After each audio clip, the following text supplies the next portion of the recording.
one. All right, welcome to Tulsa Open Source Hardware. So as we get started, I first want to say a thanks to Project Make It for giving us the equipment for streaming and capture.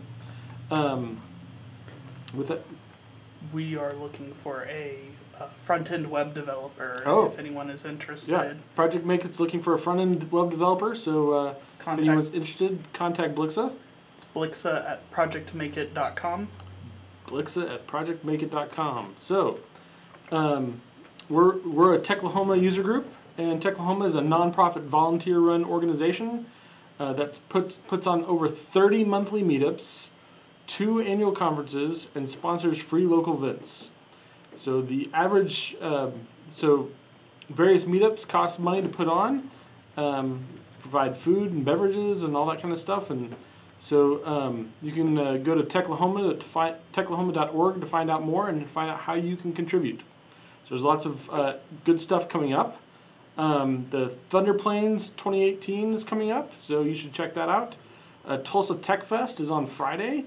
That's a free event for anyone who wants to show up. It's at OSU Tulsa. And then also Django Girls is happening, and then next week is Tulsa Lambda Lunch. So anyway, I hope you all get started with that. So today we're talking about low energy Bluetooth with Arduino. So you all know who I am already. So Bluetooth low energy, an overview. So Bluetooth is a protocol for connecting devices at short distances. I'm sure everyone here has done Bluetooth stuff, personal area networks, had a little Bluetooth mouse that does everything, keyboards. Most people don't know it's actually named after a Danish king. This king united all of the little tribes into one nation, and that's kind of what the goal of Bluetooth was, is to take all these little tiny wireless protocols that everyone kind of invented themselves and have kind of a master protocol that everybody could use. But Nokia Labs figured out that there was kind of an area that Bluetooth was missing, and just networking in general was missing, and that is for super low power devices. Bluetooth Low Energy was developed, and it's kind of a scaled down version of the Bluetooth protocol with the goal of minimizing energy consumption. And it's got several different names: Bluetooth Low Energy, BLE, Bluetooth Smart, Bluetooth Low End Extension, all those sorts of things. There's also a couple of acronyms that go along with it that are somewhat synonymous with Bluetooth Low Energy. They're not exactly equivalent, but they're close enough that you can. There's a lot of things that, you know, if you hear the word, if you see in code or hear the words GAT or GAP, these are just parts of the Bluetooth Low Energy standard. So like on Android, if you're programming Bluetooth on Android, they call it a GAT connection. And so if you hear these words, these are just parts of BLE that make it more standardized and easier to program for. So Bluetooth 4.4 is the version of the Bluetooth standard that includes Bluetooth low energy. And the goal here is to make it so that devices can operate on coin cell batteries for months or years. The first major launch for Bluetooth Low Energy was with the iPhone 4S in 2011, and then it became commonplace on other devices starting in 2012. So one of the interesting things about Bluetooth Low Energy from an application developer side is that on iOS, if you ever want to connect peripherals to iOS, you actually have to go through Apple's permissions. They have to verify your hardware, and you have to actually get certified through Apple, unless you do a Bluetooth Low Energy device. In that case, you can connect directly. You don't have to ask Apple. You can just do it. And so several devices kind of went Bluetooth Low Energy specifically because they didn't want to have to bother with the certification. So kind of the basic flow for a BLE device is first to turn it on, and then the device sends out what are called advertising packets. And those are just to tell devices nearby that they're there, they're available. And then the host who's listening receives the advertising packet, and then it requests a connection to the device. Now, Bluetooth is actually a secure protocol, so they exchange cryptographic keys, and as soon as they're connected, the Bluetooth host begins what's called a discovery, and where it asks the Bluetooth what services and characteristics it has. So all of the Bluetooth stuff is organized by services and, most importantly, characteristics. So the host and device may bond, which means that they'll save each other's keys so they can quickly reconnect. And then the Bluetooth host reads and writes characteristics on the device. And so each service, basically everything in Bluetooth is identified by UUID, and that's a 128-bit, essentially random number that gets generated and used. And so that way you don't have to register your protocol with anyone. If you just use a standard UUID generator, you'll get a number that's pretty certain to be unique. And then you can just use that as your service identifier or your characteristic identifier. So then, so your host can read and write to the device, and then device can send notifications of attribute updates to the host. But usually it's the host that it's responsible for talking to the device, not the other way around. So the advertising packet, so it's a really small packet. It maxes out at 31 bytes. You can get one additional advertising packet if you really need one. So that gives you at most 62 bytes. So each packet consists of multiple parts. Each one's prefixed by the length of the part and the type of the part. So here's kind of just to give you a feel for what Bluetooth looks like. So you see the first part starts with an 03. That means that there's going to be 3 bytes after that number. The 19 tells you what type of data it is. And the 000, so 19 means it's appearance. And appearance is like watch versus phone versus whatever. And 0000 means it's an unknown appearance.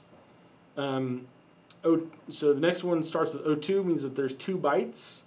01 is the type, which is basically flags, and 06 means that it's going to be standard advertise and connect. Then you can have so the next one is a series of 16-bit UUIDs, and so normally UUIDs are 128 bits, but standardized UUIDs, they shrunk down to 16 bits.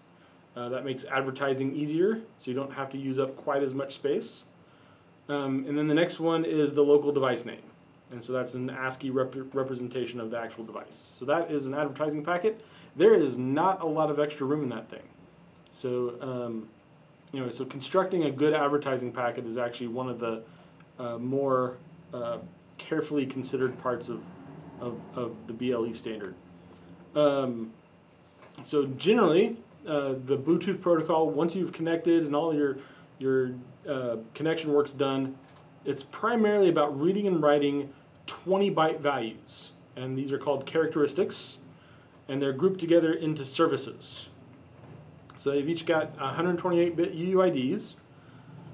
One thing that's confusing is that usually the people who create characteristics and services, they'll put the characteristics will have a number that's very similar to the service number, but that's not required, because a lot of people see all these and they think, oh, that must be part of the standard. It's not.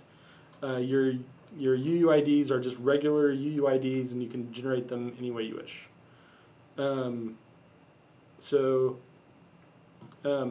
Now one thing that it does, because again this is based on limiting the amount of energy it requires to read and write, it will change out the UUIDs for 16-bit internal handles to reduce traffic. And you don't actually have to worry about this if you're programming. The device does it for you behind the scenes, but that's just an example of what Bluetooth is doing for you to minimize chatter and traffic. So on Arduino, you have this wonderful device, the HM10, and basically, so it's got a TI CC2540 chip in it, and there's a lot of Bluetooth low energy chips, but the two that you hear the most noise about are this 2540, and then there's the Nordic NRF chips. And those are kind of the two major ones that you hear anyone talking about. The HM10 includes an antenna in it, and then it's basically a serial connection. So you just use a software serial device on Arduino to connect to your HM10. It uses one custom service with one custom characteristic. It says 3.3 volts all over the packaging, but it's really fine with 5 volts everywhere. I think the chip itself, like it's got, in addition to having, this is the bigger module. I think if you get the smaller chip by itself, there's kind of an internal package you can kind of see outline there. I believe that one is supposed to be limited at 3.3 volts, but there's level shifters for the larger package. Yeah. Looking at the board right there, it says 3.6 to 5 volts? For power, but if you see the level, it says 3.3. Isn't that usually what it's outputting, not what it's tolerant to? It depends. So I was just pointing out that packaging might say 3.3, but it's really it's 5 volts. It works fine with Arduino. And I do think that there is a level shifter in there, or because I have heard tell that if you use the smaller board, you really should operate it at 3.3 volts. And then you configure it using AT style commands, and we'll show you some of those shortly. So you don't need the two outer hookups. You only need to hook up 4 things: ground, voltage, input, and output, and it's just a regular serial device. So the receive is the output pin, and the transmit goes to your input pin on your Arduino. So you just set it as a software serial device. The default service is FFE0, and that longer number is the 128-bit UUID. So basically, if you give it a 16-bit UUID, it gets expanded into that. It's a shorthand for that. And the default characteristic is FFE1. Now, one thing that's unfortunate about this is that technically this violates the Bluetooth standard, because you're not supposed to have custom characteristics with 16-bit UUIDs. And you can't set it to be a 128-bit UUID. All its settings are all for 16-bit ones. So that's unfortunate, but it's not terrible. So serial writes gets pushed to the characteristic, and serial reads pull data from the characteristic. And so here's a simple service. We'll show it in action in a minute. But all this does is it echoes from Bluetooth to the serial port and back. And so what it'll do is, so pin mode 2 and 3 for input and output. It'll set the software serial device to use those, turn them on, and then in the loop, when the Bluetooth serial has data available, it reads it, and then simply writes it out to the regular serial. When your regular serial has data available, it'll write it to the Bluetooth and back and forth. So here's another BLE service which we'll look at as well, and this is just a switch service. So if you want to use your BLE as a switch, basically we'll use pin 5 as the thing that we're switching on and off. And so basically go in the loop, it checks to see if there's data available. It'll read a character from it. If it's the character 1, it'll turn it on. Otherwise, it'll turn it off. So pretty straightforward code. So and the HM10, if you wanted to use AT commands, you can use AT commands until it gets connected. Once it has a connection, it no longer accepts them. So if you just send it AT, it returns OK. One thing to keep in mind, don't send it CRLFs. It will not accept your command if you do. I actually haven't figured out, do you all know more about the serial protocol? Because I haven't figured out how it knows the end of the command. So when you send AT, and usually on the Arduino serial, I think it does this. When you hit send, it's sending those bytes and stopping. Yeah, but I mean, is there a stop signal in? Nope. The end of the T is enough to be Well, but how does it know? How does it know to return OK and not wait for the rest of the string? But usually, if there's a CRLF, it doesn't matter. Yeah, in this case it does. This case it does, but usually, Yeah. you know, if you're using a terminal, Right. it works fine. I'm trying to remember. There is a null character, but I can't remember what it's called. Yeah, That can be sent. I didn't know if there was some sort of a streaming stop or if it was time based, if it was just waiting for a pause or what. But it's really strange because there's no terminating character, but they're not fixed width either. Okay. Yeah. So because if you just type in AT, it'll give you back OK. How long until? So if you pull it up in a proper terminal, Mm-hmm. how long after typing AT do you have to wait before it sends OK? We can try it out. Yeah. Let's see here.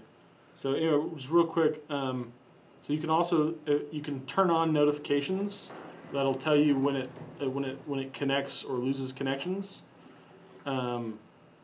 You can also tell it to also tell you information about who you're connected to. So it'll give you the MAC address of the other side. You can set the UUID and the characteristic, but only to 16-bit UUIDs, which, as I said, you're supposed to. If you're doing custom stuff, you're supposed to be using 128-bit ones. But I guess they didn't quite get that. So let's go to our Arduino, and we'll do the serial one. And if we do serial before we connect, it should give us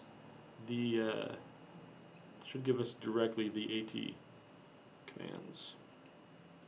So if we do, so we have to turn off that new line ending AT. Well, now it's just swallowing it. Yeah, Usually you need, like, there's got to be some, what, in the line ending options, pull that back up real quick. It's odd that those are the only options. Yeah, so I haven't done this for a while. I have seen this. Are you on the right baud rate? Maybe not. Oh, I set the serial begin to be 9600. Oh, I messed that then. Does it have to be? Yeah, this thing it's pretty finicky as to and I've actually heard that different that one actually so this one does need new line NCR. I've had modules that don't respond to it. I don't know why this one all of a sudden does. So I guess I was lying. But so we can go back here, and so we can do AT plus name my device. And so now the device name on Bluetooth, if we do a Bluetooth search. Now unfortunately light blue does not work fully on my Mac. Oh, it didn't. It's going by the wrong name. Because that advertising packet should be my device. Do you need to reset the or the device to get? No, it shouldn't. It's also possible that Mac is caching the name and picked it up. That's before. possible. Yeah. Yeah. If you do a refresh scan, you might get a different result. Maybe. No. Okay. Yeah. Well, Apple does a lot of caching on Bluetooth Low Energy. In fact, so what's really weird. I've done some programming for the NRF chip, and they have built into it a dynamic firmware update, so you can do over-the-air Bluetooth updates. And so they wrote it so that the firmware developer doesn't have to do any of the work. All they have to do is trigger entering the mode. But there's a problem, and that is the firmware update uses a special set of characteristics. Okay, and so since iOS always caches that stuff, it can't. If it just reboots into firmware update mode, iOS is going to get really confused about what attributes are available, and so you can't read and write to it. So what it does is it actually increments its MAC address by 1. So when it reboots, Just trying to be helpful. yeah. Yeah, so what's awful about that is that you actually can't access the MAC address on iOS. It doesn't give you the MAC address. It actually it reinterprets the MAC address into its own identifier system. So it's trying to be helpful by incrementing it by 1 so you'll know what it is, but that doesn't help you in iOS. Because Apple decided to do it their own way. Yes. So, Fair enough. but thankfully you can usually tell what it is by the advertising packet. But nonetheless, it's super annoying. I'm also getting BTO5, so Yeah. So anyway. I don't think it's actually updating. Yeah. Maybe I have to restart it. So reset. I forget what it is. We can turn on notifications so we can. We'll know when we connect. So I'm going to use light blue, which is the best. If any of my devices worked, that would be helpful. There we go. So I'm going to use light blue. Well, hopefully you all can see this. So I'm going to select that, and it's going to query my device. And let's see, did it actually give the... I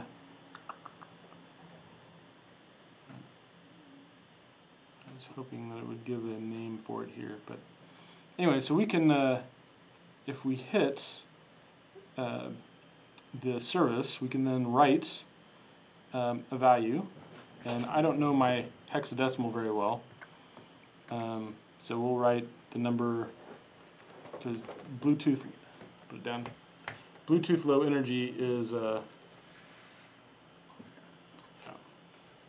so the light blue does everything in hexadecimal. So we'll do 31, and then we get a 1 back on our console. And we can also see that when I connected, it gave us a connection notification. So then I can write back to it. I can say hello and send it, and that should come to oh, I forgot to turn on notifications on this. Listen to notifications. We'll try that again. Hello, and that should send a notification right there, and that's the hello string. So you can see it communicating back and forth with my device. So that's just a basic kind of a serial back and forth with Bluetooth low energy. So then the next thing I've got a LED hooked up to pin 5 that we can turn on and off with our BLE. So that's this sketch right here. And so if we send this in, actually that line is no longer needed. So we send this in, and so the light starts off, and then all we have to do is write to it. I'll have to reconnect here because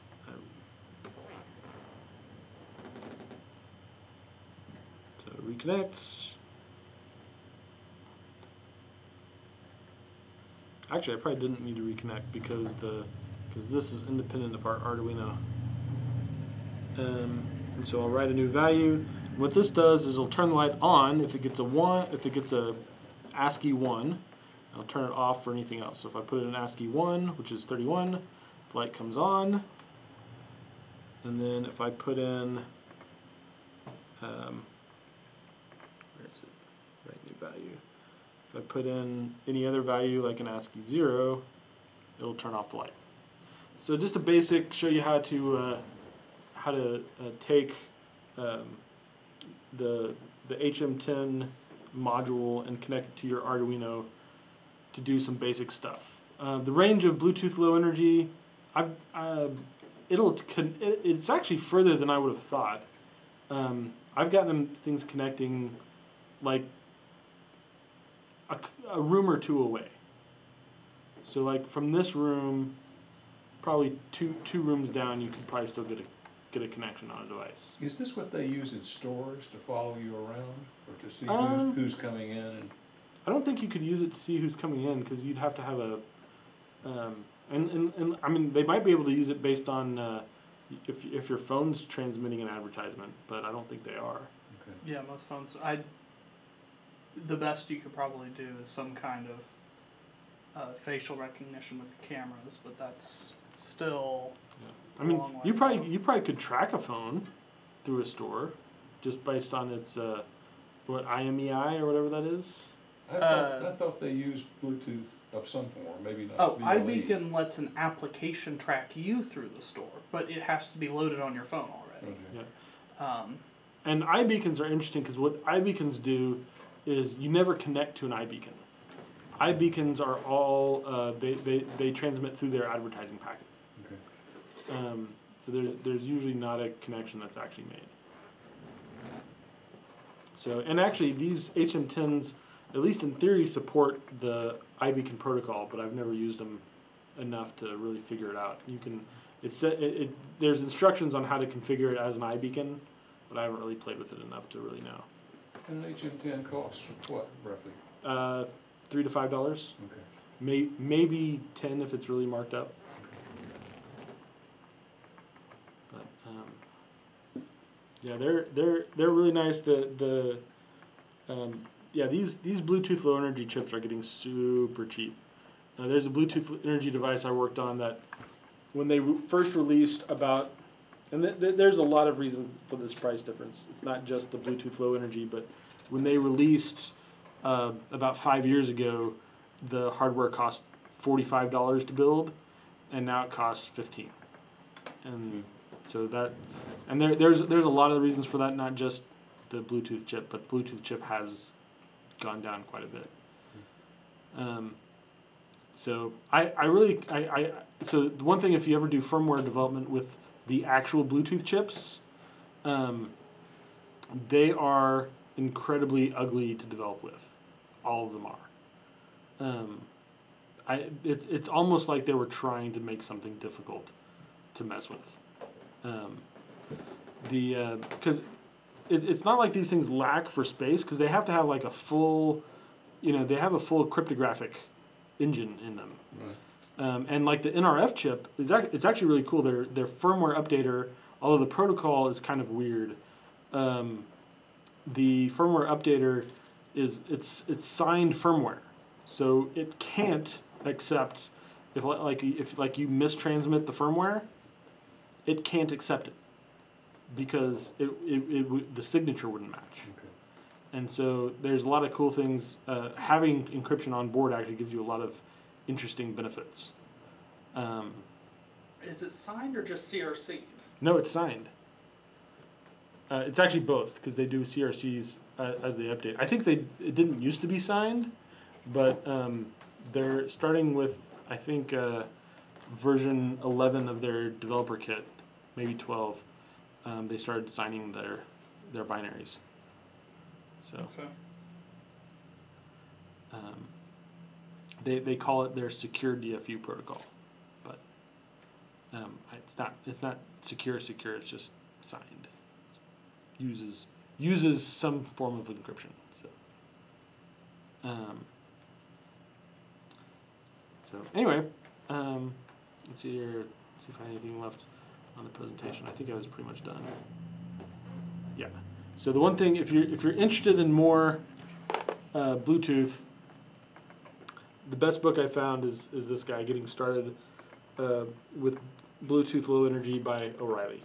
It goes deep enough into the protocol, like it's not too deep that you get buried, but it goes deep enough that you can kind of understand some of the weird stuff that happens with the APIs, because the APIs between Android and iOS are actually different. And they're different in a way that's kind of surprising when you first look at them, but once you read the protocol, you just understand that they're implementing different pieces of the protocol. Neither of them implement the whole thing. It's good to know what is actually happening under the hood. So, you guys got any questions?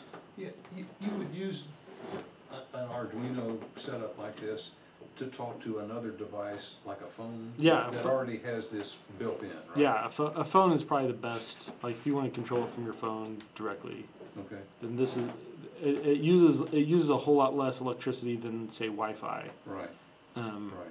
and it's location based, so it's not going to go too far outside the walls of your house. You have any idea what the speed limitations are on it? The fastest I've gotten is 2K per second.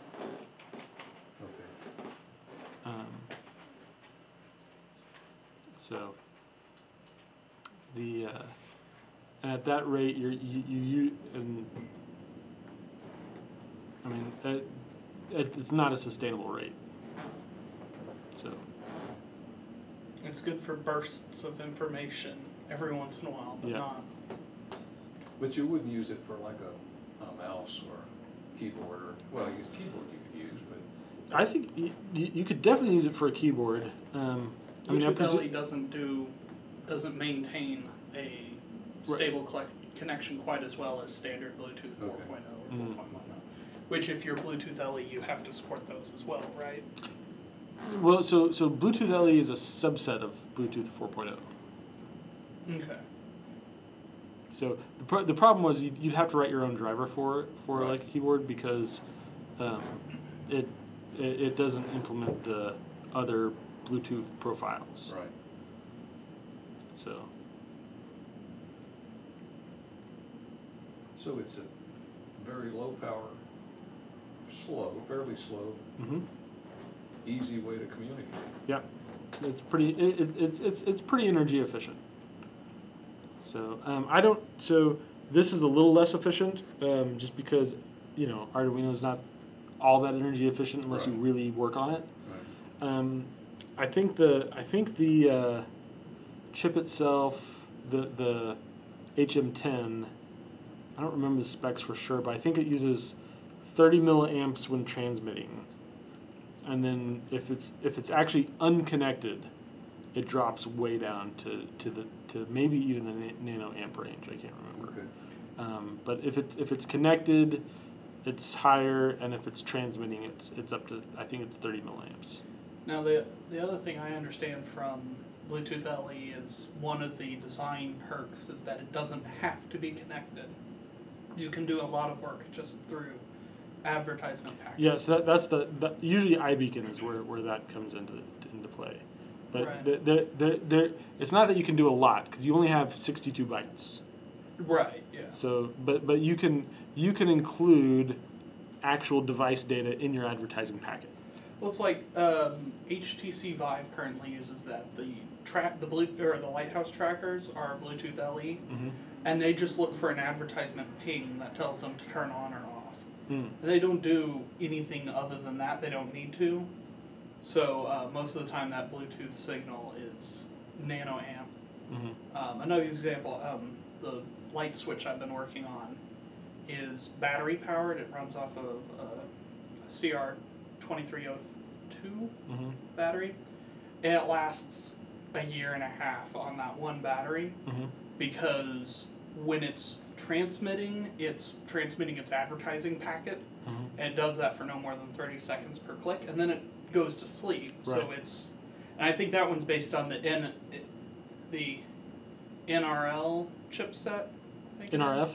Yeah, NRF. Thank you. Yeah, that's Nordics. Right, and it's super low power when it's turned off, but it's still enough that it can receive a packet to wake it up. So, for instance, I'm able to control the light on it if I want to, and it when it receives that packet, it can still pick that up. Yeah. So now one thing, I mean, the chip on here that runs the Bluetooth is obviously it's a regular chip, so you can actually program the 2540, I think is what it is, the 2540 or the NRF chips directly. They're just awful. Someone actually built a basic interpreter for the 2540 so that you don't have to use the awful tools and the awful system to make use of the chip. It sounds like modules are what you want to use. Yeah. actually, what's funny is they've even done Python and and JavaScript with MicroPython and. I don't see why they don't do Arduino. Huh? I'm surprised. There might be an Arduino for it, but I'm surprised I haven't heard more about it. I think the big thing for those was that you're using an interpreted environment instead of a compiled, so a little more control over the environment from the interpreter side. But yeah.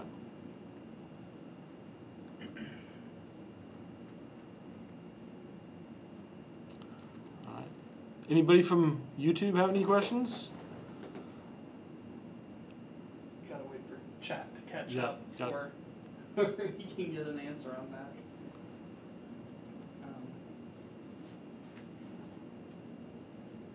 So I think there's actually several HM10s floating around. As I said, this one was taking CRLFs, and I've had others that didn't. Okay.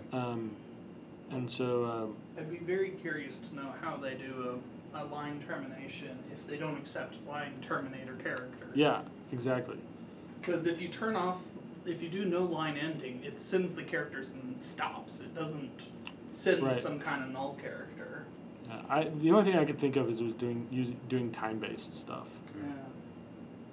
But in fact, the manufacturer actually has the guy who came out with the original HM10 is kind of in his manual. He gets a little upset about the knockoffs.